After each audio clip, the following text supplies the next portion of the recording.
नमस्कार, DD news पर आप दो टूक देख रहे हैं। मैं हूं अशोक श्रीवास्तव। कर्नाटक में कल बीजेपी ने अपना चुनाव घोषणा पत्र जारी किया था, लेकिन जब बीजेपी ने अपना चुनाव घोषणा पत्र जारी किया, ठीक उसी समय कांग्रेस के नेता और मल्लिकार्जुन खड़गे के बेटे ने प्रधानमंत्री के लिए अपशब्दों का इस्तेमाल किया और मुद्दा जो है वो बीजेपी का घोषणा पत्र नहीं बल्कि प्रधानमंत्री को 92वीं गाली बन गया था।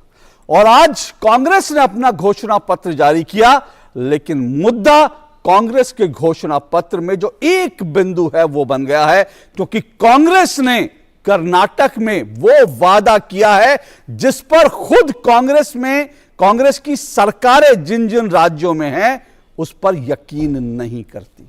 आपको यकीन नहीं हो रहा होगा ना कि मैं आपसे यह कह रहा हूं कि जहां जहां कांग्रेस की सरकारें देश में हैं वो भी उस वायदे पर यकीन नहीं करती जो कर्नाटक में कांग्रेस ने कर दिया। ऐसा क्या वायदा किया? दरअसल कर्नाटक में कांग्रेस ने वादा किया है कि वो सत्ता में आई तो वो बजरंग दल पर प्रतिबंध लगा देगी। सवाल यह है कि अगर कांग्रेस वास्तव में इस बात पर यकीन करती कि बजरंग दल पर प्रतिबंध लगाना चाहिए, तो सवाल तो यह है कि छत्तीसगढ़ में जहां कांग्रेस की सरकार है वहां पर बजरंग दल पर प्रतिबंध अब तक क्यों नहीं लगाया। सवाल यह है राजस्थान में जहां कांग्रेस की सरकार है वहां पर अब तक बजरंग दल पर प्रतिबंध क्यों नहीं लगाया। सवाल यह भी है बिहार में जहां पर महागठबंधन की सरकार है, आरजेडी और कांग्रेस ने मिलकर जहां सरकार बना रखी है जेडीयू के साथ, वहां बजरंग दल पर प्रतिबंध क्यों नहीं लगाया। तो सवाल यह उठता है कि आखिर यह वायदा किया क्यों जिस पर कांग्रेस खुद यकीन नहीं करती।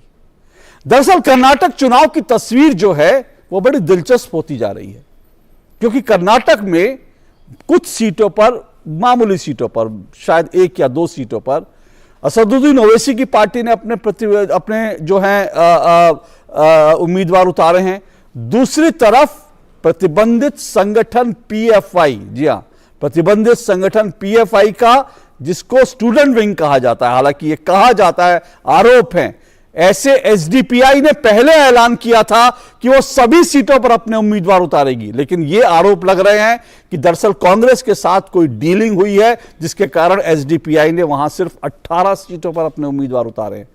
तो सवाल यह है कि क्या मुस्लिम वोटों को खुश करने के लिए या मुस्लिम तुष्टीकरण के लिए कांग्रेस ने बजरंग दल पर प्रतिबंध का वायदा कर दिया है।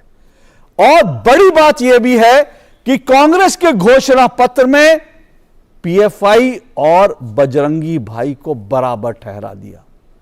क्या बजरंग दल और पीएफआई जो प्रतिबंधित संगठन है, आतंकी संगठनों के साथ कनेक्शन के चलते क्या उनकी तुलना की जा सकती है? क्या कांग्रेस ने यह करके मुस्लिम वोटों के तुष्टीकरण के लिए एक बड़ा सेल्फ गोल तो नहीं कर लिया है? क्योंकि यह अब कर्नाटक में एक बड़ा मुद्दा बन गया है। दो टूक में आज हम इसी पर चर्चा करेंगे। और दुर्भाग्य देखिए कि कांग्रेस ने यह जो वादा किया है, कांग्रेस का घोषणा पत्र आज मंगलवार, जिसे भगवान हनुमान जी का दिन माना जाता है, मंगलवार के दिन घोषणा पत्र आया और मंगलवार के दिन बजरंग दल पर प्रतिबंध का वादा किया। और दूसरी तरफ कर्नाटक में, ये वो कर्नाटक है जिसे धारणा है कि दरअसल भगवान बजरंग बली का जन्म जो है कर्नाटक में ही हुआ था। अजब संयोग है या कोई प्रयोग है? इस सब पर चर्चा होगी। इससे पहले यह रिपोर्ट देखिए।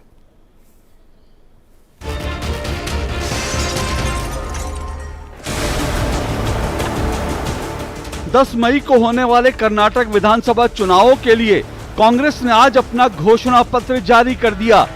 घोषणा पत्र जारी होते ही बड़ा विवाद छिड़ गया, क्योंकि कांग्रेस ने अपने घोषणा पत्र में वायदा किया है कि कर्नाटक में पार्टी सत्ता में आई तो बजरंग दल पर प्रतिबंध लगा दिया जाएगा। इतना ही नहीं, कांग्रेस के घोषणा पत्र में बजरंग दल और आतंकी गतिविधियों का समर्थन करने वाले संगठन पीएफआई को बराबर बता दिया। कर्नाटक में चुनाव प्रचार कर रहे प्रधानमंत्री नरेंद्र मोदी ने बजरंग दल पर प्रतिबंध का वायदा करने वाली कांग्रेस पर करारा प्रहार किया और कहा कि कांग्रेस ने पहले भगवान श्री राम को ताले में कैद किया और अब वही कांग्रेस बजरंग बली को भी कैद करना चाहती है। आज जब मैं यहां हनुमान जी की इस पवित्र भूमि पर आया हूं, मेरे लिए हनुमान जी की इस पवित्र भूमि को नमन करना ये बहुत बड़ा सौभाग्य है। लेकिन दुर्भाग्य देखिए, जब मैं आज हनुमान जी की पवित्र भूमि को प्रणाम करने के लिए आया हूं, उसी समय कांग्रेस पार्टी ने अपने मैनिफेस्टो में बजरंग बली को ताले में बंद करने का निर्णय किया है।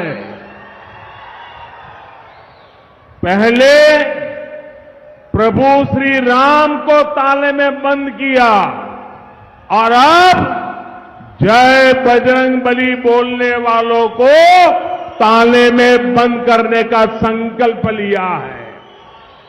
यह देश का दुर्भाग्य है कि कांग्रेस पार्टी को प्रभु श्री राम से भी तकलीफ होती थी और अब जय बजरंग बली बोलने वालों से भी तकलीफ हो रही है।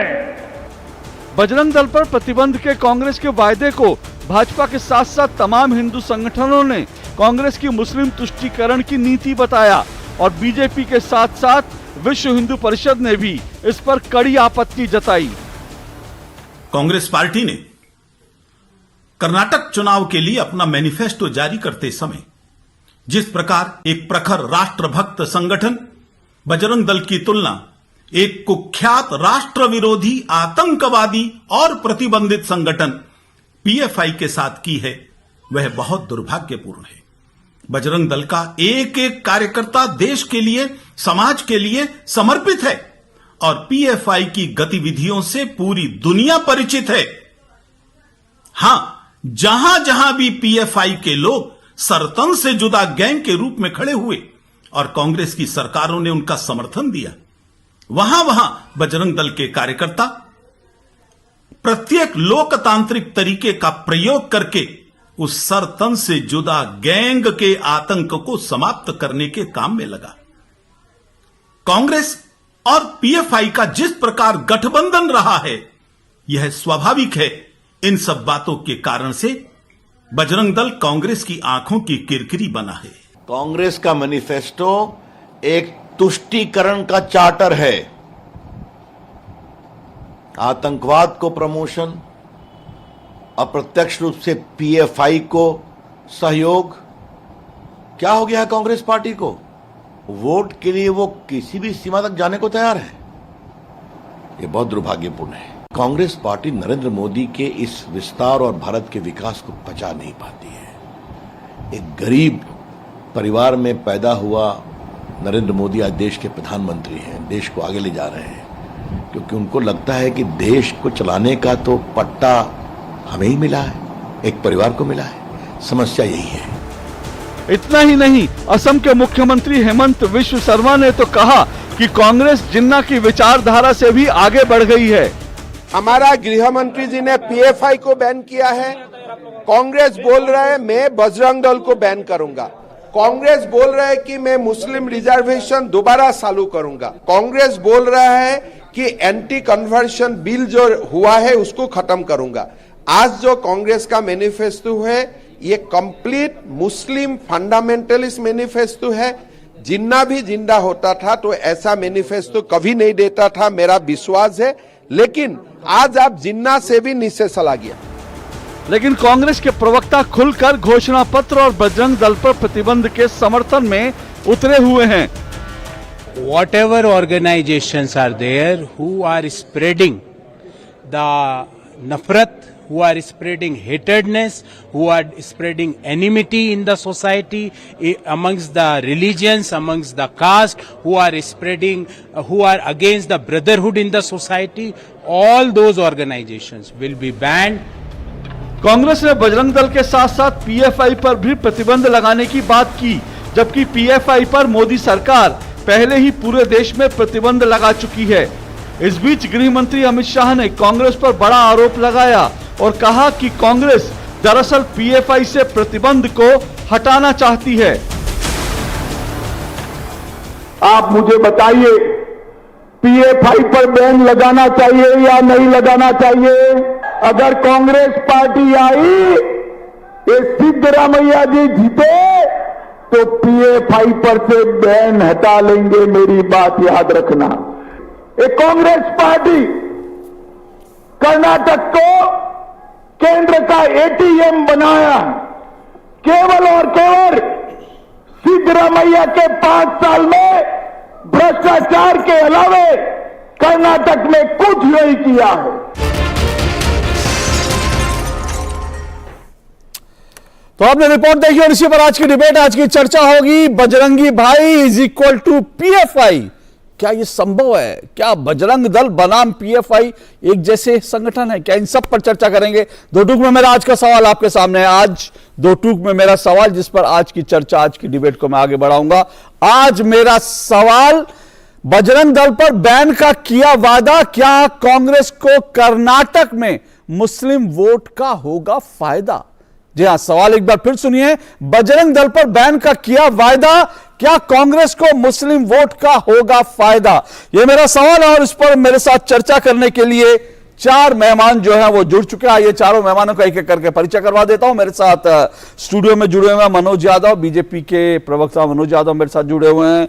मेरे साथ राहुल लाल जी जुड़े हुए हैं, कांग्रेस के समर्थक हैं, राजनीतिक विश्लेषक राहुल लाल जी। मेरे साथ विश्व हिंदू परिषद के प्रवक्ता विनोद बंसल जी जुड़े हुए हैं और मेरे साथ जुड़े हुए हैं डॉक्टर शहाबुद्दीन खान, जो स्टेट वर्किंग प्रेसिडेंट हैं एसडीपीआई के, राजस्थान से जुड़ रहे हैं मेरे साथ।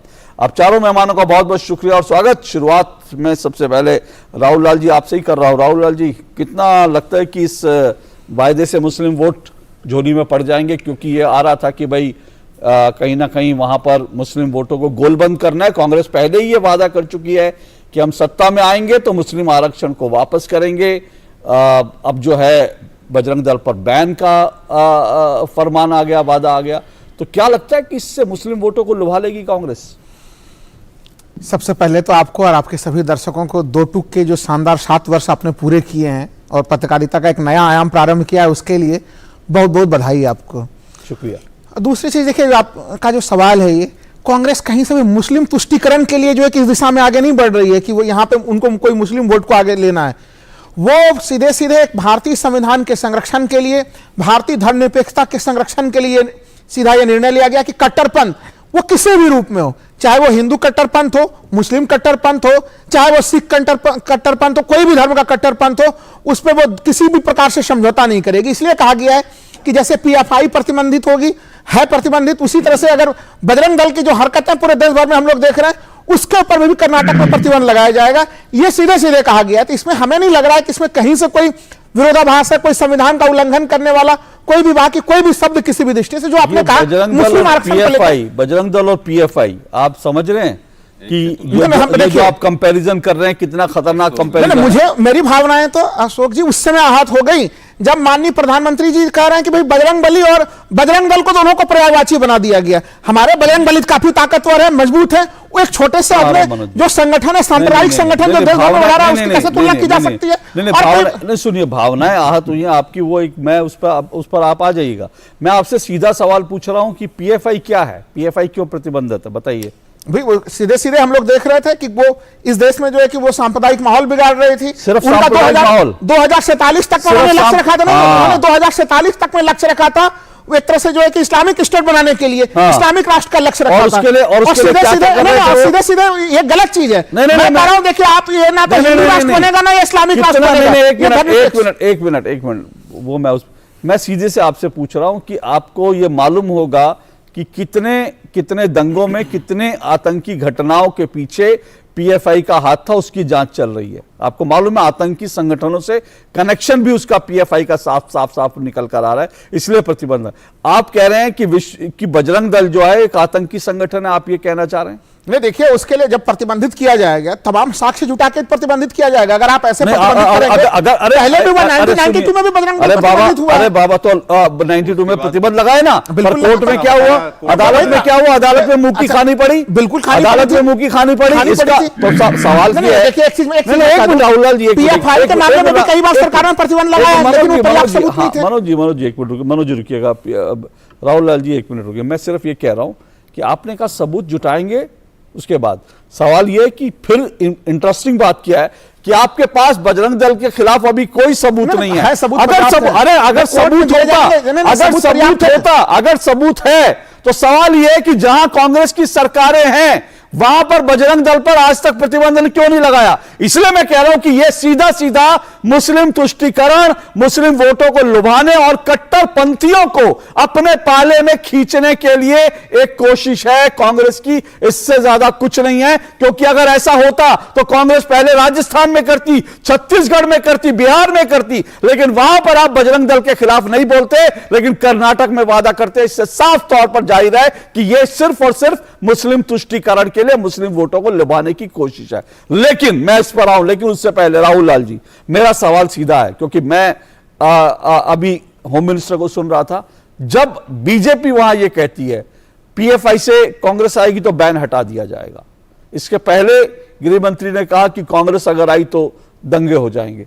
क्या आप लोग भी एक तरह से डराने की कोशिश नहीं कर रहे कर्नाटक के लोगों को कि बीजेपी को वोट दो, नहीं तो देखो जी यहां पर इस तरह का हो जाएगा, पीएफआई फिर से आतंकी हमले होंगे, इस्लामी स्टेट बनाने वाले जो हैं संगठन आ जाएगा। आप लोग भी क्या डरा कर मुस्लिम वोटों का ध्रुवीकरण करने की कोशिश नहीं कर रही है? मेरा मनोज जी से सवाल है। देखिए अशोक जी, ऐसा है कि 85% कमीशन वाली और 100% हिंदू विरोधी पार्टी जो कांग्रेस पार्टी है, इसका इतिहास भी आप देख लीजिए कि जो राम का अस्तित्व को नकारने वाले थे 2007 में हल्फनामा देकर के, मणिशंकर अय्यर और दिग्विजय सिंह ने भगवा आतंकवाद की थ्योरी गढ़ने का काम किया, और सलमान खुर्शीद ने हिंदू संगठनों की तुलना की, आईएसआई और बोको हरम से तुलना की, शशि थरूर ने तालिबान से तुलना की, राहुल गांधी बोलते हैं कि जो भी लोग मंदिरों में जाते हैं वो लड़कियों को छेड़ने के लिए जाते हैं। तो इस तरह की निकृष्ट जो हिंदू विरोधी जो धारणा है, हिंदुओं को अपमानित करने की जो चीजें हैं वो लगातार बदसूरत जारी है। और ये बताइए, मैं राहुल लाल जी से पूछना चाहता हूं कि माननीय प्रधानमंत्री जी ने अगर कहा कि ये बजरंग बली का अपमान है, राम का अपमान है, क्यों नहीं सही है? जो लगातार राम मंदिर का विरोध करते रहे, राम मंदिर को ताले में रखने का प्रयास करके बड़े बड़े वकील ये करते रहे। और मुझे बताइए, बजरंग दल के कार्यकर्ता बजरंग बली के भक्त रहेंगे कि अल्लाह के भक्त रहेंगे? तो बजरंग बली के भक्त रहेंगे। इसलिए बजरंग बली का जो नाम लेगा, श्री राम जय श्री राम बोलेगा,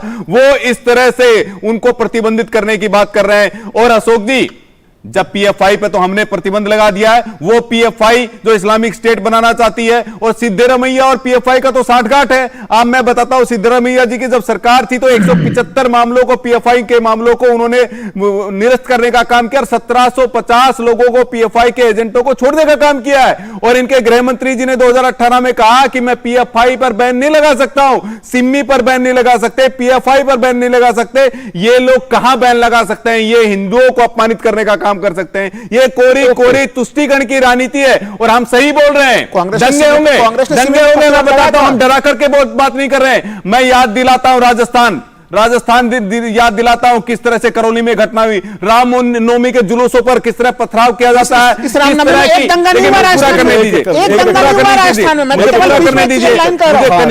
इनको कन्हैया याद नहीं आते, गोपाल याद नहीं आता है, हादसा याद नहीं आता है, जो हमारे बजरंग दल के कार्यकर्ताओं की हत्या कर दी जाती है। कांग्रेस पार्टी निकृष्टतम जो होता है वो तुष्टीकरण की राजनीति कर रही है। और आज के समय में जिस तरह से कांग्रेस पार्टी ने खेल खेला है, केवल और केवल हिंदुओं को अपमानित करने के लिए, और पीएफआई के एजेंट के रूप में काम कर रहे हैं। ओके मनोज जी, आपने जो सवाल है, आपने जो एक बात जो आप कह रहे हैं हिंदुओं को अपमानित करने के लिए, वो एक बहुत वैलिड बात है, मैं उससे इनकार नहीं करता। और मैं राहुल लाल जी इस पे सवाल पूछूंगा, क्योंकि अगर इस देश के हिंदुओं को लगता है कि कांग्रेस बार बार हिंदुओं की आस्थाओं पे कुठाराघात करती है, तो ये कोई हवाई बात नहीं है, इसके कई प्रमाण है, कई वो है, कई तथ्य है। मैं आऊंगा उस पर आऊंगा।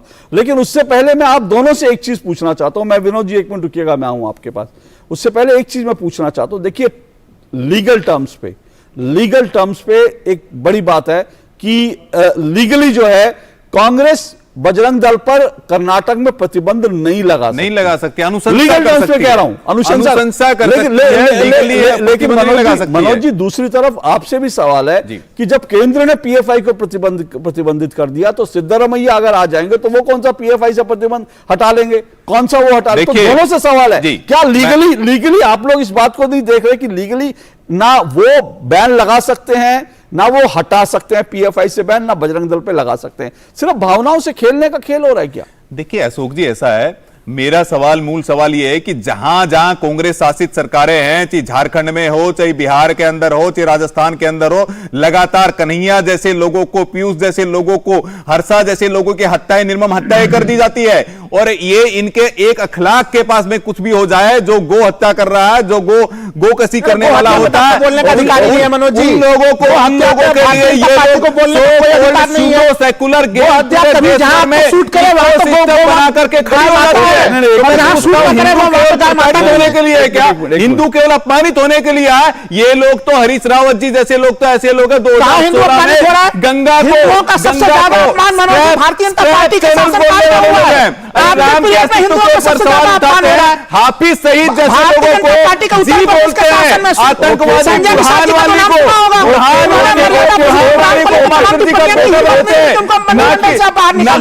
अरे भाई साहब, एक मिनट, शांति का दूत बताने वाले हाफिज सईद को दी बोलने वाले, बुरहानवानी जी को का बेटा बताने वाले, बाटला इनकाउंटर के अंदर घड़ियाली हासू बहाते हैं और मोहन चंद शर्मा के ऊपर कुछ नहीं बोलते हैं। तो मुझे बताइए, तुष्टीकरण की राजनीति नहीं है तो क्या है? बताइए, तुष्टीकरण की राजनीति है और तुष्टीकरण का निकृष्टतम रूप है।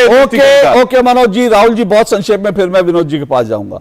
मैं फिर कह रहा हूं लीगली आप कर्नाटक सरकार ऐसा कुछ नहीं कर सकती, ना आपके पास बजरंग दल के खिलाफ कोई प्रमाण है। ये सिर्फ और सिर्फ हिंदुओं को अपमानित करने, और उससे लगता है कि हिंदुओं को अपमानित करेंगे क्योंकि एसडीपीआई के साथ इस तरह के आरोप लग रहे हैं, एसडीपीआई के साथ कांग्रेस की इन हैंड डीलिंग है। मैं एसडीपीआई से भी सवाल पूछूंगा, एसडीपीआई पहले ऐलान किया था कि सभी सीटों पर लड़ेगी, लेकिन शायद उसके बाद एसडीपीआई और कांग्रेस के अंदर जो है एक इंटरनल डीलिंग हुई है। क्या उस डीलिंग का हिस्सा था कि भाई बजरंग हिंदू संगठनों पर आप प्रहार करो तो हम मुस्लिम वोट आपको शिफ्ट करवा देंगे? क्या यह एसडीपीआई और कांग्रेस के बीच एक इंटरनल डीलिंग का हिस्सा है कि एसडीपीआई की जो डिमांड थी वो कांग्रेस के घोषणा पत्र में आ गई?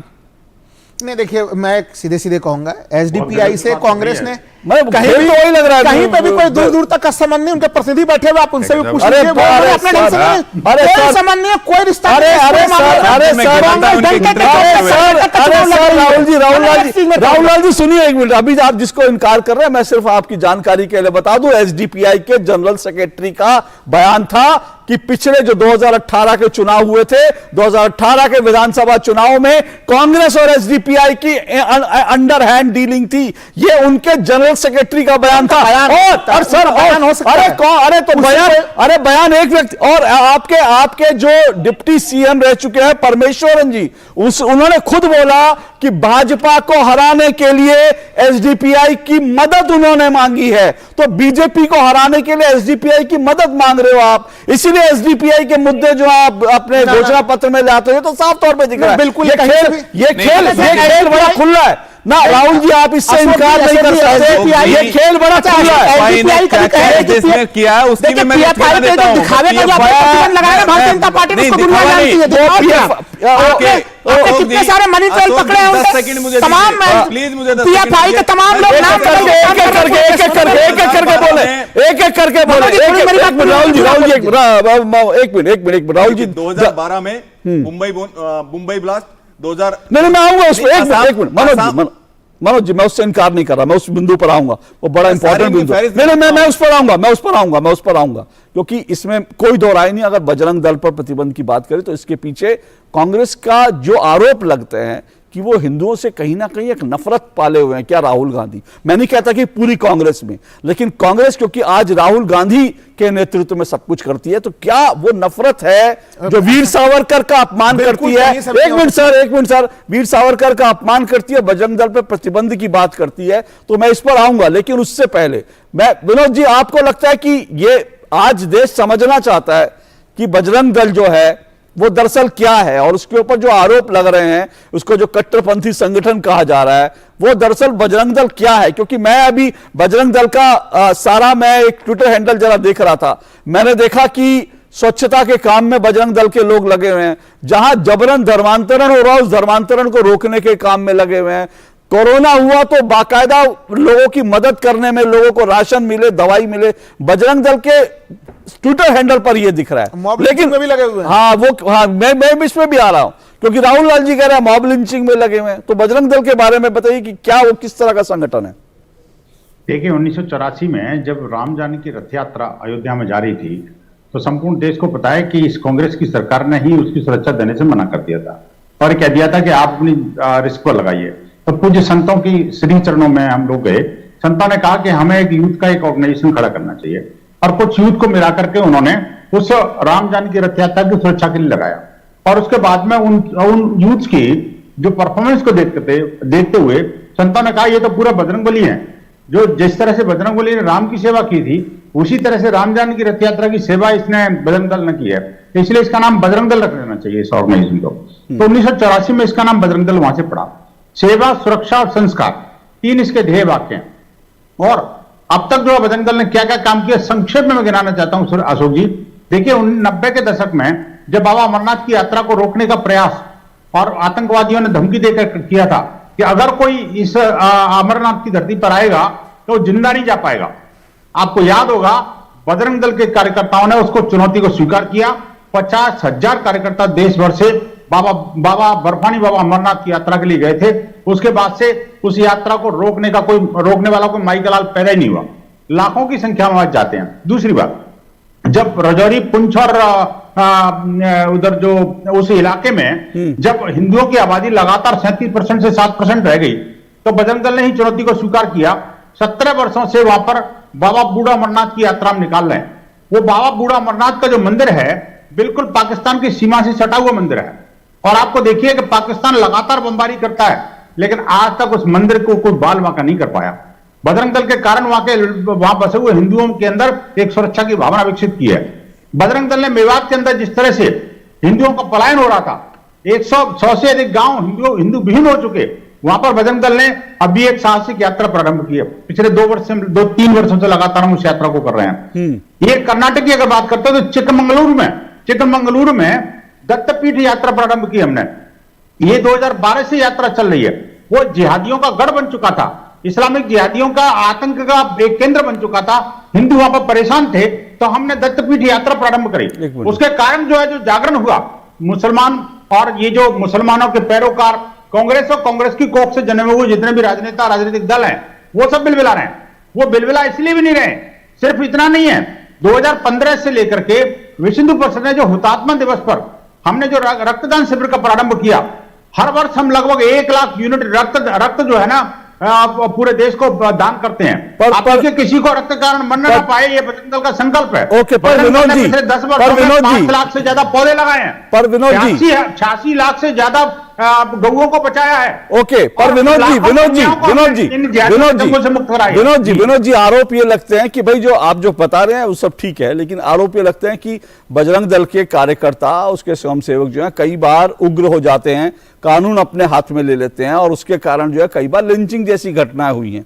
वो आरोप लगते हैं बजरंग दल पर, इसलिए देखिए कांग्रेस कह रही है कि भाई कट्टरपट का। जी देखिए, आरोप लगाना इन कांग्रेस का एक चाल चरित्र चेहरा रहा है। इन्होंने कभी देश के लिए कोई भला काम नहीं किया। पिछले 7 दशकों में जिस तरह से हिंदुओं को 2 दर्जे का नागरिक बनाया गया, जिस तरह से हिंदुओं को आतंकवादी, भगवा आतंकवादी इस तरह से साबित करने के मनगढ़ंत कहानियां घड़ी, देश को पता है सारा, और किस तरह से सेना के जवानों पर इन्होंने हमला करने से भी जो बाज नहीं आए। आप देखिए कि उनका मनोबल बढ़ाने के लिए हम बजरंग दल के कार्यकर्ताओं ने अपनी जान जोखिम में ला करके, और हमने अनेक बार पुलिस कर्मियों को बचाया है। जब मेवात के अंदर रेड करने जा रहे थे तो वहां पर जिहादियों ने हमले किए, और ये कांग्रेस के गुर्गे सामने नहीं आए। आप देखिए, बजरंग दल के कार्यकर्ताओं ने पुलिस बल को बचाया, बजरंग दल के कार्यकर्ताओं ने अनेक जगह सैनिकों को आप देखिए, जब जो है ये जो भारत के साथ में युद्ध की बात आई थी चाइना की, उस समय भी एक बार एक तरह से जो है ना ये कार्यकर्ता लगे हुए थे सारे मॉब सारे। लिंचिंग, मैं ये कहना चाहता हूं, ये देखिए अपनी गिनती ये कराइएगा। लफ्जियात की बात हो या लैंड मुस्लिमों के ऊपर हमला करना आपके बजरंग दल का प्रमुख काम है, ईसाई चर्चों के ऊपर हमला करना बजरंग दल का प्रमुख काम है। मैं चैलेंज कर रहा हूं। विनोद जी जल्दी से एक मनोज जी रुकिएगा। विनोद जी पहली बात तो राहुल जी मैं एक minute sir Manoj ji please एक मिनट। राहुल जी पहले आपने कहा कौन से चर्च पे हमला हुआ, पहले तो मुझे बता देश भर के बताइए एक मिनट बताइए नहीं बिल्कुल नहीं सुनिए ना राहुल जी एक मिनट मैं आपको ये बता दूं, चर्चों पर हमले की खबर जितनी बार आई उतनी बार वो फेक न्यूज साबित हुई है। एक मिनट सब फेक न्यूज साबित हुई है, लेकिन एक मिनट राहुल लाल जी जो आप एक मिनट पार्टी से आते हैं कुछ तो व्हाट्सएप का एक मिनट हाँ सर मैं विनोद जी राहुल गांधी की तरह क्या बोल रहे हैं? विनोद जी ओके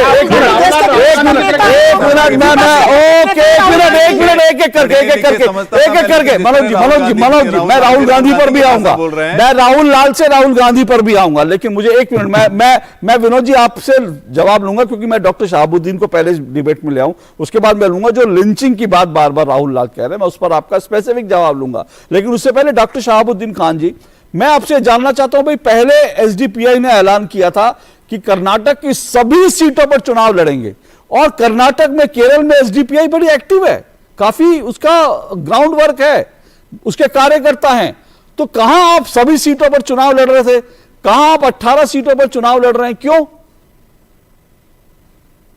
हर पॉलिटिकल पार्टी चुनाव से पहले कोशिश करती है कि वो ज्यादा से ज्यादा सीट, लेकिन इंटरनली उसको पता होता है कि वो कहां कहां मजबूत होता है। हमको पहले से ही पता था कि कर्नाटक में 20-22 सीटों से ज्यादा जाएंगे नहीं, क्योंकि मैं पॉलिटिकल अफेयर कमेटी का मेंबर था। तो 18 सीटों में मजबूत से इसलिए हम 18 पे आए।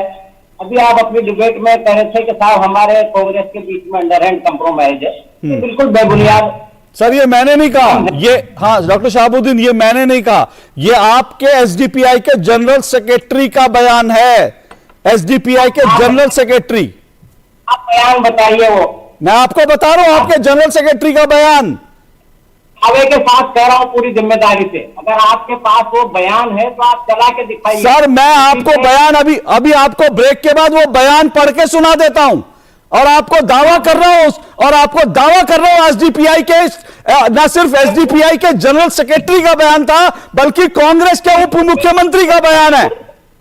पूरी जिम्मेदारी से कह रहा हूं कांग्रेस कोई लेना देना नहीं है। सर आप एक मिनट, आप राजस्थान के हैं, मैं एसडीपीआई के जनरल सेक्रेटरी, मैंने आपसे कहा अभी रुकिए ब्रेक के बाद मैं आपको बयान सुनवाता हूं, लेकिन मैं आपसे एक दूसरा सवाल पूछता हूं, बाकी सीटों पर एसडीपीआई की क्या स्ट्रैटेजी है? खासकर मत तो स्वतंत्र है, वहां जहां जिसको देना चाहे वहां दे, कोई ऐसा जिसको देना चाहे दे, बीजेपी को भी चाहे तो दे सकते हैं, स्वतंत्र है मतदाता। हाँ मतदाता अपने विवेक से स्वतंत्र है। हाँ। तो जो पार्टी अच्छी है उसको वो वोट दे। तो आप एक बार बोल दीजिए कि मतदाता स्वतंत्र है, कांग्रेस बीजेपी और जेडीयू में जो अच्छा लगे उसको वहां वोट दे दें, जहां अच्छा उम्मीदवार जिस पार्टी का, बोल दीजिए एक बार। बोल देता हूं ना कि बोलिए जेडीएस, बोलिए बीजेपी जेडीएस कांग्रेस में जो अच्छा लगे वो दे सकते हैं एसडीपीआई के समर्थक। हाँ अपने विवेक से स्वतंत्र है। नहीं मैंने कहा नहीं स्वतंत्र नहीं है सर, अगर आपकी अंडर डीलिंग नहीं है कुछ, मैं आपसे कह रहा हूं अगर आपकी अंडर डीलिंग नहीं है तो आप एक स्टेटमेंट जारी कीजिए कि बाकी सीटों पर बीजेपी कांग्रेस जेडीएस में जहां आपको अच्छा कैंडिडेट लगता है आप उसको वोट दे दीजिए। क्या आप ऐसा स्टेटमेंट जारी कर सकती है एसडीपीआई? स्टेटमेंट जारी किया है कि जो है वो कांग्रेस को वोट दो या जेडीएस को वोट दो, ऐसा कोई स्टेटमेंट जारी किया है? नहीं मैं तो कह रहा हूं अंडर हैंड डीलिंग है, है ना, मैं तो आपके चैनल पे कह रहा हूं। अरे आप सर क्या कह रहे हैं? कांग्रेस अरे बाबा, राहुल लाल जो राहुल लाल जी परमेश्वरन कांग्रेस के उप मुख्यमंत्री रह चुके हैं, उनका बयान है, अभी इस चुनाव का बयान है। इस चुनाव में उन्होंने कहा, एक मिनट, इस चुनाव में उन्होंने कहा कि एसडीपीआई हमको सपोर्ट करे बीजेपी को हराने के लिए। मैं यही तो कह रहा हूं, यही तो अंडरहैंड डीलिंग है, यही तो अंडरहैंड डीलिंग है। ओके, मैं एक ब्रेक ले रहा हूं, और उसके बाद रुकिए, मैं एक ब्रेक ले रहा हूं, उसके बाद आता हूं, मैं एक ब्रेक लेता हूं, उसके बाद आ रहा हूं, रुकिए एक मिनट, एक ब्रेक के बाद आ रहा हूं, रुकिएगा, दो टूक जारी रहेगा इस ब्रेक के बाद। प्रधानमंत्री श्री नरेंद्र मोदी की अगुवाई में देश को खुले में शौच से मुक्त बनाने के लिए 2014 में आरंभ किया गया स्वच्छ भारत मिशन न केवल एक जन आंदोलन बना, बल्कि इसे विश्व की बड़ी व्यवहार परिवर्तन योजना का गौरव भी मिला। स्वच्छ भारत मिशन ग्रामीण की अपार सफलता के बाद जरूरत थी इस परिवर्तन को स्थायी बनाने की, और इस लक्ष्य को हासिल करने के लिए स्वच्छ भारत मिशन के दूसरे चरण यानी कि ODF प्लस की शुरुआत की गई। साथियों, खुले में शौच से मुक्ति के बाद अब दायित्व और बढ़ गया है। देश को ODF के बाद ODF प्लस बनाने के लक्ष्य पर काम चल रहा है। अब हमें कचरे से कंचन बनाने का काम को तेज करना है। पूरे देश में ODF प्लस या संपूर्ण स्वच्छता पर खास ध्यान दिया जा रहा है। स्वच्छता केंद्रित जागरूकता अभियानों के द्वारा जन जन तक स्वच्छता की सीख, पेंटिंग और फिल्म मेकिंग जैसे नए और रोचक तरीकों से पहुंचाई जा रही है। देश में स्वच्छता संवाद कार्यक्रमों का आयोजन किया गया, जिनमें लोगों ने पूरे उत्साह के साथ हिस्सा लिया और प्लास्टिक कचरे से देश को मुक्त कराने की शपथ ली। जैविक कचरे के निपटान और उससे अतिरिक्त आमदनी पाने के बारे में भी लोगों को जागरूक किया जा रहा है, जिससे बड़ी संख्या में लोग गोबर धन योजना से जुड़ रहे हैं और गोबर से बायोगैस एवं जैविक खाद के उत्पादन को बढ़ावा मिल रहा है। जैविक और रिसाइक्लेबल कचरे को अलग रखने और उसके उपचार पर विशेष ध्यान दिया जा रहा है। ग्रे वाटर प्रबंधन के अंतर्गत लाखों की संख्या में सोख्ता गड्ढों का निर्माण किया जा रहा है। इसके अलावा पुराने एक गड्ढे वाले शौचालयों को रेट्रोफिट करके 2 सोख्ता गड्ढों वाले शौचालयों में बदला जा रहा है और मल प्रबंधन पर भी विशेष ध्यान दिया जा रहा है। देश भर में लोगों का उत्साह और जन भागीदारी इस बात का प्रमाण है कि आत्मनिर्भरता का ये मॉडल लोगों तक पहुंच रहा है और हमारे गांव ODF से ODF प्लस की ओर अग्रसर हो रहे हैं। लेकिन देश को संपूर्ण स्वच्छ बनाने के इस अभियान को मंजिल तक पहुंचाने के लिए अभी हमें लंबा रास्ता तय करना है, जिसके लिए सभी देशवासी पूरे जज्बे से कोशिश कर रहे हैं और इन्हीं कोशिशों के कारण आज हमारा देश स्वच्छता से स्वावलंबन की ओर अग्रसर है।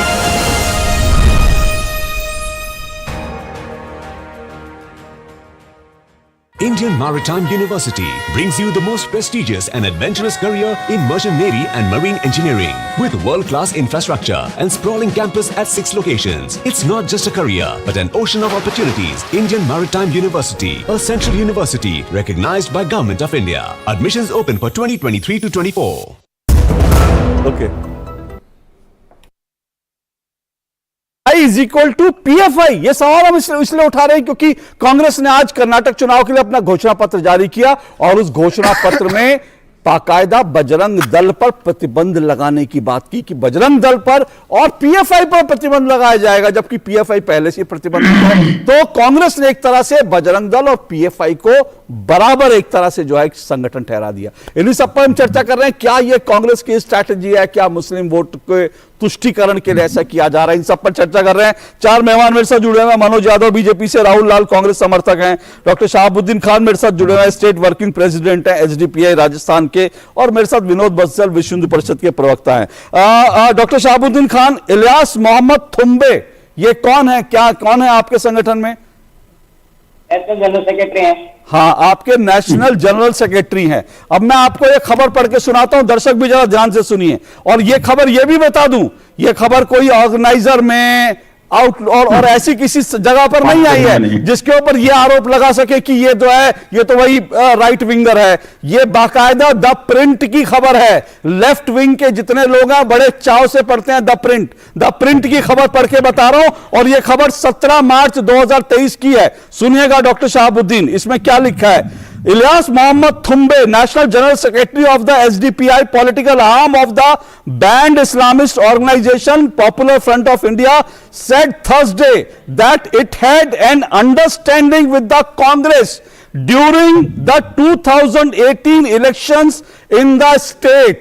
2018 में कांग्रेस के साथ हमारी अंडरस्टैंडिंग थी, ये एसडीपीआई के जनरल सेक्रेटरी ने कहा। मैं आगे भी पढ़ देता हूं ये उन्होंने क्या कहा। उन्होंने और भी बहुत कुछ कहा। उन्होंने कहा speaking to media person Thursday, सुनिएगा सर, सुनिएगा पूरा बयान सुनिए डॉक्टर शहाबुद्दीन, बहुत खतरनाक बात उन्होंने आगे कही है, पूरा बयान सुनिए। उन्होंने क्या कहा। उन्होंने कहा 5 years ago, 5 साल पहले, we decided to not contest despite having announced that we will contest in some places and had even started campaigning। यानी एसडीपीआई के जनरल सेक्रेटरी कह रहे हैं कि 5 साल पहले हम चुनाव नहीं लड़े थे, हमने पूरी तैयारी कर ली थी, हमने कैंपेन शुरू कर लिया था, लेकिन उसके बावजूद हम चुनाव नहीं लड़े। सुनिए सर, क्यों नहीं लड़े। उन्होंने कहा this was because at the, 1 minute इनकी आवाज नीचे रखिए, सच सुनने की आदत डालिए। यह उन्होंने कहा this was because at the last moment some Muslim leaders and several big leaders from the Congress, वो कह रहे हैं कि कांग्रेस के कुछ बड़े नेता और कुछ मुस्लिम नेता हमारे पास आए जिनका मैं नाम नहीं लेना चाहता। उन्होंने मुझसे पर्सनली रिक्वेस्ट किया कि बीजेपी को सत्ता में आने से रोकने के लिए आप अपने कैंडिडेट्स हटा लीजिए, चुनाव नहीं लड़िए। ये एसडीपीआई के जनरल सेक्रेटरी ने अभी मार्च के महीने में बयान दिया है। अब आप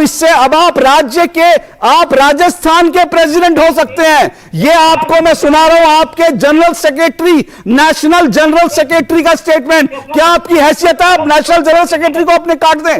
बोलिए।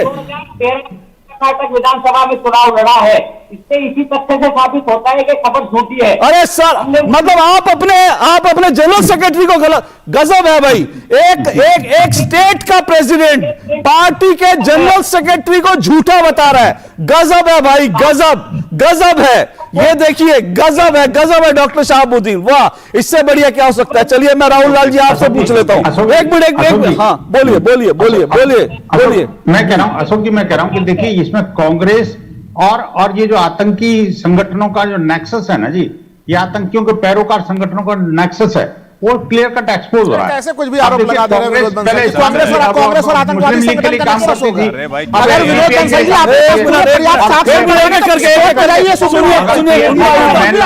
राहुल लाल जी उनका आरोप पूरा हो जाने, उसके बाद मैं जवाब देने का मौका दे दूंगा। अगर कांग्रेस की पीएफआई पे बैन लगाने की हैसियत होती, हसरत होती, तो एक कभी का बैन लगाने की इनिशिएशन कर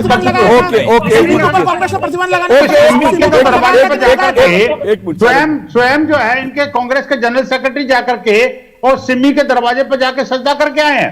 शहीद हुए थे, आरोप लगा रहे हैं कांग्रेस के महामंत्री थे ना, सोनिया गांधी को रात को नींद नहीं आई थी। विनोद जी एक मिनट, मैं आपको एक मिनट, मैं इससे पहले आगे, हाँ मनोज जी आ रहा हूं, एक मिनट रुकिएगा। मैं उससे पहले 1 मिनट रुक जाइए। राजस्थान के कार्यकारी अध्यक्ष जी, आपसे निवेदन है आप रुक जाइए और अपने राष्ट्रीय जनरल सेक्रेटरी की बात को झूठा मत बताइए, प्लीज 1 मिनट रुक जाइए। मैं सिर्फ ये बता रहा हूं, जो मैं ये कह रहा हूं ना, ये पूरा डिजाइन जो है इसके पीछे राहुल गांधी की सोच है। मैं क्यों कह रहा हूं राहुल गांधी की सोच है? क्योंकि 2009 में मुंबई के आतंकी हमले, मुंबई के आतंकी हमले जिनको कांग्रेस ने बाकायदा आरएसएस की साजिश, मानी पाकिस्तान को क्लीन चिट देकर आरएसएस की साजिश ठहरा दिया था कांग्रेस ने। हाँ, और भगवा आतंकवाद की थ्योरी गढ़ी। उसी समय 2009 में इस हमले के बाद जो विकीलीक्स का खुलासा हुआ, उसमें राहुल गांधी ने क्या कहा था? अमेरिका के राजदूत से राहुल गांधी ने कहा था, bigger threat may be the growth of radicalized Hindu groups which create religious tension and political confrontations with the Muslim community।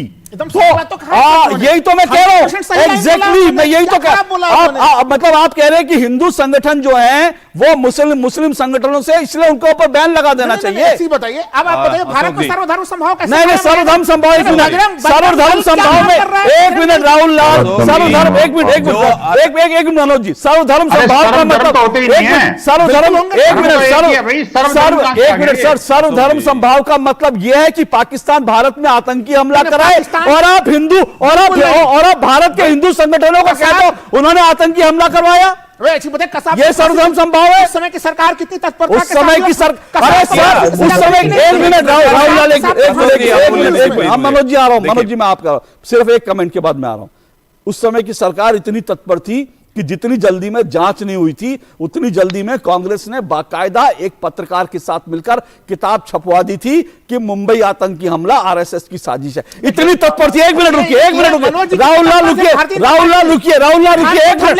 Lal please, Rahul Lal चिल्लाइए नहीं, राहुल लाल चिल्लाइए नहीं प्लीज, एक मिनट मनोज जी एक मिनट रुकिए, चिल्लाइए नहीं, मैं एक मिनट, मैं चिल्लाने, मैं बार बार कहता हूं चिल्लाइए नहीं, एक एक करके अपनी बात बोलिए, मैं आपको मौका दूंगा, लेकिन जो सच बोलूं, जो मैं बोलूं तथ्य, उसका तथ्य के साथ खंडन कीजिए प्लीज। अगर तथ्य ना हो तो आप शांत रहिए प्लीज। एक मिनट रुकिए डॉक्टर शहाबुद्दीन, मैं आपसे भी एक मिनट, डॉक्टर शहाबुद्दीन मेरा आपसे भी निवेदन है, तथ्य के साथ आप अगर अपने जनरल सेक्रेटरी को कह रहे हैं कि उन्होंने झूठ बोला तो यह आपकी पार्टी की दशा दिखाता है, लेकिन तथ्य के साथ आप अपना तर्क रखिए, मैं आपको बिल्कुल मौका दूंगा। रुकिए एक मिनट राहुल लाल जी, मैं फिर कह रहा हूं कि बाकायदा मुंबई के यही तो दिखा रहा है कि राहुल गांधी भी चाहते हैं वीर सावरकर को कभी गाली देते थे, कभी हिंदू संगठनों को कह देते हैं कि वो, यही तो सोच है। तो मनोज जी तो सवाल यह है कि कर्नाटक में आपको तो खुश होना चाहिए, कांग्रेस ने सेल्फ गोल कर दिया। ये देखिए अशोक जी, ऐसा है कि हम खुश नहीं, हम बहुत आहत हैं। जिस तरह से एक आतंकी संगठन जिनका अलकायदा से, लश्कर तैयबा से संबंध पाया जाता है, जो दंगों में शामिल रहता है, जो लगा आपने देखा 2011 का जो मुंबई ब्लास्ट हुआ, 2012 पुणे, 2013 हैदराबाद, 2015 में शिमोगा, और फिर किस तरह से सीए का विरोध करते हुए शाहीन बाग खड़ा किया, दिल्ली में दंगे किए गए, लगातार 6-7 राज्यों में ये लगातार एक्टिव रहे। केरला हाईकोर्ट ने बार बार लताड़ लगाई, केरला पुलिस ने बार बार लताड़ लगाई, वहां तो कम्युनिस्ट सरकारें हैं, उसके बावजूद भी ऐसा हुआ, और उसके बावजूद भी किस तरह से बजरंग दल को अपमानित करने का काम करते हैं, इन आतंकी संगठनों का समर्थन करते हैं। मुझे बताइए पीएफआई का समर्थन क्यों करते रहे? आपने अनुशंसा क्यों नहीं की? आज तक हिमाचल में सरकार है, राजस्थान में सरकार है, झारखंड में गठबंधन सरकार है, महाराष्ट्र में गठबंधन सरकार है, कर्नाटक की सरकार है, आज तक अनुशंसा क्यों नहीं की? लेकिन मेरा सवाल यह है, जो 2008 की बात कर रहे थे, देखिए मेरा एक सवाल, क्योंकि जो राहुल लाल ने कहा वो बात, मैं उसी बात को आगे ले, राहुल लाल जी मैं आपकी बात को भी आगे ले जा रहा हूं, आप जरा शांति से रहें, दोनों लोग शांति से जवाब। हाँ मैं आप ही के पास आ रहा हूं, मैं मनोज जी यही कह रहा हूं, राहुल लाल जी ने जो कहा कांग्रेस सिमी पर प्रतिबंध कांग्रेस नहीं लगाया था, एक बात। दूसरी बात, इसमें भी कोई दो राय नहीं कि कांग्रेस ने भी कई बार जो है पीएफआई पर प्रतिबंध की वकालत की थी, तो फिर ये कहना कि हाँ मेरा सवाल ये 2022 में आखिरकार भाजपा शासित सरकार ने, केंद्र सरकार ने प्रतिबंध क्यों लगाया? क्योंकि भाजपा सरकार तुष्टीकरण की राजनीति नहीं करती है। ये लोग तो वो है, जब बंबई ब्लास्ट हुआ तो फाली होमी मेजर ने कहा, एयर चीफ मार्शल ने कहा कि हम एयर स्ट्राइक कर सकते हैं, लेकिन ये बुत बन करके बैठे रहे, क्योंकि इनको भगवा आतंकवाद की थोड़ी गढ़नी थी। जयपुर में अधिवेशन हुआ, दिग्विजय, मणिशंकर अय्यर और पता नहीं कितने दिग्गज उतरे कि भगवा आतंकवाद की नया कंसेप्ट करने का प्रयास किया और पाकिस्तान को क्लीन चिट देने का काम किया। ये लगातार यहां से बैठ करके पाकिस्तान परस्ती करते हैं। आप देखिए सर्जिकल स्ट्राइक हो, एयर स्ट्राइक हो, और मैं पूछता हूं हाफिज सईद को जी किसने बोला? सुन लीजिए, जाकिर नाइक को शांति का दूत कौन बोलता है? ये आप लोग बोलते हैं।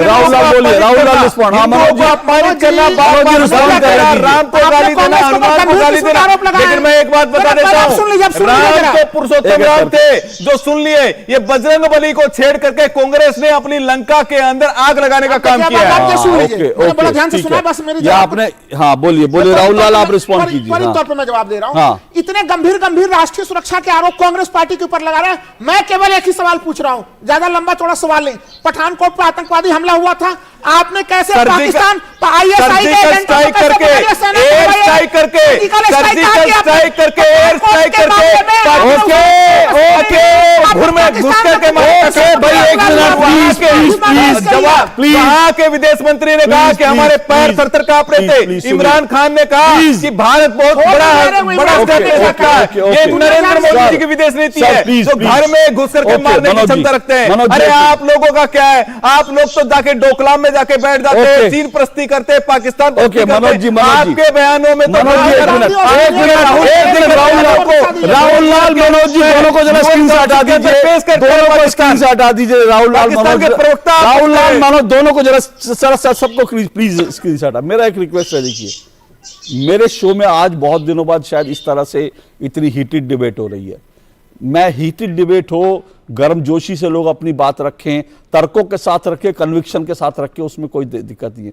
लेकिन मेरे दर्शक पसंद नहीं करते जब हम एक दूसरे के ऊपर चिल्लाने लगते हैं। मुझे अभी देखिए, अगर मैं अभी अपना मैं उसी पर आ रहा हूं मनोज जी, मैं अभी अपना सोशल मीडिया देखूंगा तो बहुत सारे लोग जो है मुझको अब मुझे ये कह रहे होंगे कि आप किस तरह की डिबेट करा रहे हैं। मेरा आप सब दोनों से निवेदन है, चारों से निवेदन है, आप एक एक करके अपनी बात रखें पूरे तर्कों के साथ, मैं आपको समझ दूंगा। लेकिन जब एक बोल रहा हूं तो दूसरे पर चिल्लाए नहीं प्लीज। मैं एक छोटा सा ब्रेक ले रहा हूं, उसके बाद विनोद जी और मैं डॉक्टर शहाबुद्दीन के पास जाऊंगा इस ब्रेक के बाद। काफी टैलेंटेड है आपकी बेटी सर, बड़ी होकर इंडिया के लिए खेलना चाहती है। उसके फ्यूचर के लिए अभी से मैंने सेविंग भी स्टार्ट कर दी है। फ्यूचर की बात है तो सिर्फ उसे नहीं, आपको भी मैदान में उतरना पड़ेगा। मुझे? इनका मतलब है म्यूचुअल फंड्स के मैदान में। सिर्फ सेविंग्स नहीं, हर महीने म्यूचुअल फंड्स में भी इन्वेस्ट कीजिए। वरना आपकी बेटी तो बड़ी होगी, पर उसके लिए सेव किए हुए पैसे शायद उतने ही रह जाएंगे। सही है सर। म्यूचुअल फंड निवेश बाजार जोखिमों के अधीन है। योजना से जुड़े सभी दस्तावेजों को ध्यान से पढ़ें। Indian Maritime University brings you the most prestigious and adventurous career in merchant navy and marine engineering with world-class infrastructure and sprawling campus at 6 locations. It's not just a career, but an ocean of opportunities. Indian Maritime University, a central university recognized by Government of India. Admissions open for 2023 to 24. दोटू को आप देख रहे हैं बजरंगी भाई is equal to PFI। इसी पर हम चर्चा कर रहे हैं कर्नाटक चुनाव के संदर्भ में, क्योंकि कर्नाटक में बाकायदा कांग्रेस ने जो घोषणा पत्र जारी किया है उसमें कांग्रेस कह रही है कि बजरंग दल पर प्रतिबंध लगाएंगे। ये जो कांग्रेस ने वादा किया इसको लेकर एक बड़ा चुनावी मुद्दा बन गया। इसी पर मेरे साथ चर्चा कर रहे हैं, 4 मेहमान मेरे साथ जुड़े हुए हैं। मैं डॉक्टर शहाबुद्दीन खान, मैं आपसे जानना चाह रहा हूँ, मैं विनोद जी आ रहा हूँ, एक मिनट आप ही के पास आऊंगा, एक मिनट। डॉक्टर शहाबुद्दीन खान, ये जो आरोप लगते हैं मैं इसके संदर्भ में कि PFI से SDPI का संबंध जो है, SDPI को PFI का एक स्टूडेंट विंग और उसका पॉलिटिकल विंग के रूप में जाना जाता है, क्या कहेंगे इन आरोपों में कितनी सच्चाई है? क्योंकि कर्नाटक के संदर्भ में ये चर्चा होने लगी है। ये बिल्कुल मैं पूरी जिम्मेदारी के साथ कह रहा हूँ कि SDPI का PFI से कोई लेना देना नहीं है। ये बाकी बिल्कुल कोई देना देना नहीं है। ये एक प्रोपेगेंडा खड़ा किया गया है ना। मैं पूरी जिम्मेदारी से इसका खंडन करता हूं कि SDPI का PFI से कोई लिंक नहीं। PFI ये तो मानते हैं ना। हाँ, एक मिनट डॉक्टर साहब, ये कानून तय करेगा वो है कि नहीं है। मैं सर्टिफिकेट देने वाला कौन होता हूँ? कांग्रेस ने तय कर दिया। नहीं, मैं तो इसका भी समर्थन नहीं करता। मेरी पार्टी तो इसका भी समर्थन नहीं करती विनोद जी के बजरंग दल पर पाबंदी लगनी चाहिए। मेरी पार्टी एक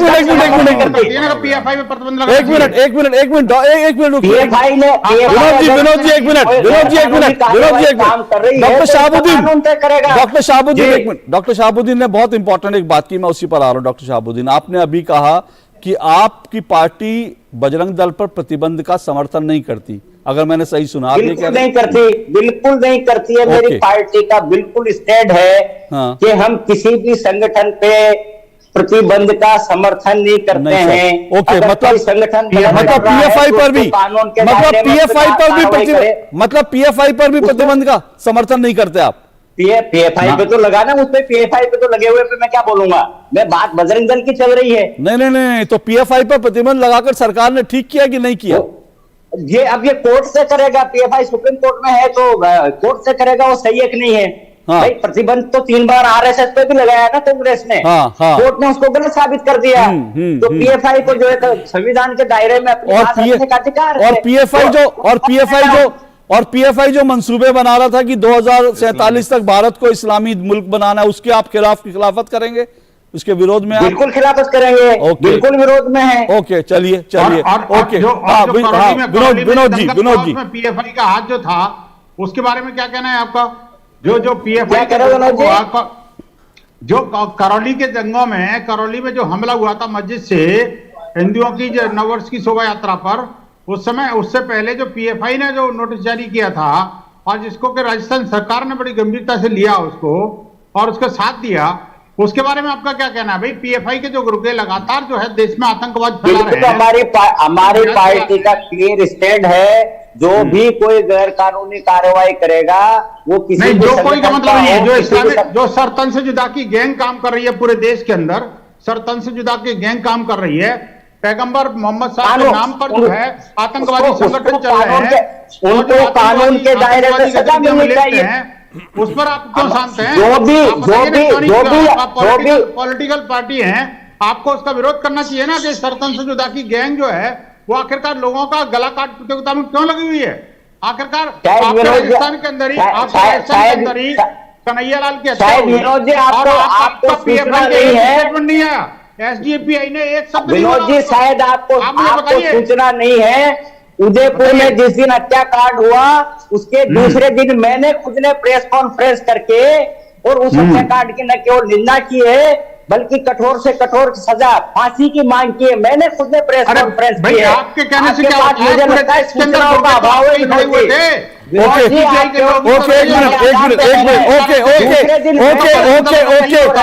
ओके, एक मिनट सर, एक मिनट नंबर जारी नहीं किया होता तो जाने कितने हिंदुओं की हत्या कर लेते आपके। ओके, एक मिनट राहुल एक मिनट डॉक्टर शाहबुद्दीन रुकिए, एक मिनट रुकिए मनोज जी। डॉक्टर विनोद जी, मेरा अब आपसे मैं इसी विषय पे दोबारा आना चाहता हूं। सवाल यह है कि अब जब बैन की बात कर दी है कांग्रेस ने, तो क्या रहेगा बजरंग दल, विश्व हिंदू परिषद, आप लोगों की स्ट्रैटेजी क्या, कैसे लड़ेंगे इससे? देखिए, विश्व हिंदू परिषद बजरंग दल का सीधा सीधा मत है, हम सेवा सुरक्षा संस्कार के लिए लगे हुए थे। हिंदू समाज और भारत की सुरक्षा के लिए कृत संकल्पित है संपूर्ण विश्व हिंदू परिषद परिवार, और इसके लिए कांग्रेस की ताबूत की अंतिम कील साबित होगी इनका ये अपना स्टेटमेंट। ये अपने आप में जो है ये कांग्रेस का जनाजा निकालने वाला होगा ये स्टेटमेंट। ये जो कांग्रेस ने आज जो बीजेपी बजरंग दल को जिस तरह से चैलेंज करने की कोशिश की है ना, उसका जवाब तो कांग्रेस को मिलेगा। ओके, कहीं किसी जनता ही देगी। ओके, पूरा कांग्रेस को सुपड़ा साफ कर देगी। ओके, राहुल लाल जी, कांग्रेस ने सेल्फ गोल कर दिया है ने बिल्कुल सेल्फ गोल नहीं किया। जिस तरह से 2047 में इस्लामिक राष्ट्र बनना बिल्कुल गलत चीज है, उसी तरह से हिंदू राष्ट्र भी पूरी तरह से गलत चीज है। कांग्रेस इस देश को ना हिंदू राष्ट्र बनने देगी ना इस्लामिक राष्ट्र बनने देगी। सुन लीजिए, संविधान में यहाँ पे सेकुलर राष्ट्र की बात है। यहाँ पे 1973 का केस भारतीय केस देख लीजिए, 13 सदस्यीय संविधान पे स्वतंत्र भारत का सबसे बड़ा चिल्लाइए नहीं राहुल लाल जी, चिल्लाइए नहीं राहुल लाल जी, बिना चिल्लाए भी हम बात कर सकते हैं। नहीं, तथ्य मनोज जी, ओके ठीक है मनोज